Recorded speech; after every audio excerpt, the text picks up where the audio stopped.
Magandang hapon! Kumusta po? Narito po ulit ang update natin para sa lagay ng ating panahon.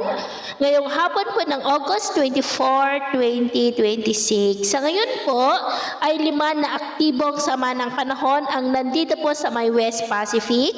Una na po dyan ang malakas na bagyong Obet na nakapasok na nga po dito sa ating area of responsibility.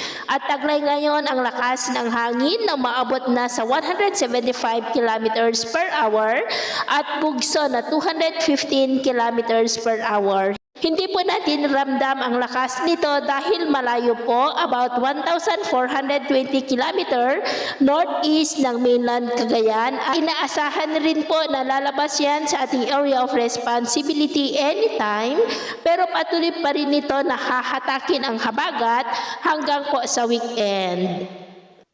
Ang bagyo naman po na nasa silangan ng ating bansa na may international name na Atsani ay nasa layo po ngayon ng 1,420 km east ng Catanduanes.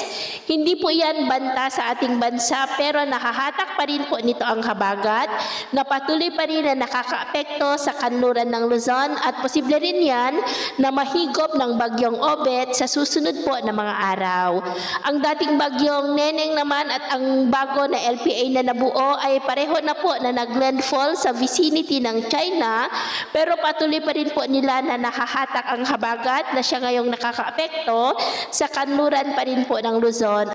Ang bagyong Nara naman po ay nandyan po sa Gulf ng Tonkin. Wala po yung epekto sa ating bansa. At sa ating naman pong long range forecast, maliban sa mga aktibo na sama ng panahon ngayon, ay asahan natin na may mga mabubuo pa na kasunod na sama ng panahon sa susunod na mga araw na siya pa rin pong patuloy na manghahatak ng habagat. At sa lagay po ng ating panahon, ngayong hapon po ay nakakaranas ng maulap na kalangitan with isolated rains ang extreme northern Luzon, Central Luzon, Metro Manila, Cavite, Rizal, Quezon, Camarines Sur, Camarines Norte, Catanduanes, Mindoro, ang Palawan, maging sa ilang bahagi ng Zamboanga at Northern Mindanao. At mamayang gabi, may mga isolated rains pa rin, lalo na po sa extreme Northern Luzon, Central Luzon at Metro Manila, dulot ng habagat. Kaya mag-ingat pa rin tayo